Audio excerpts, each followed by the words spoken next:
Kalapatids, update ko kayo sa nilalaban natin sa CTPR. Kaso pangit yung panahon, baka siguro makancel yan kasi meron na namang parating bagyo. Pero tuloy-tuloy pa rin yung kondisyon natin. Ayan, gagamitin natin. Champion pills pa rin mga kalapatids. Ito yung ibon natin mga kalapatids. Gumaganda na siya.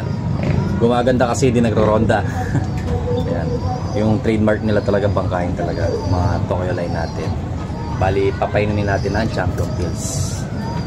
Ayan, champion pills mga kalapatids. Tuloy-tuloy lang yan. I-start ng Wednesday, Thursday, Friday. Update ko kayo sa Thursday ulit. Ito yung ibon natin. Sana hindi makancel, pero sure makakancel yung kasi pangit yung panahon mga kalapatids. Composition ng champion pills. Meron siyang L-carnitine, amino acids, minerals, red soil. Ayan, napakaganda nito sa ating mga alagang ibon. Kung naghahanap ka ng champion pills, nasa comment section lang yan mga kalapatids. Bye.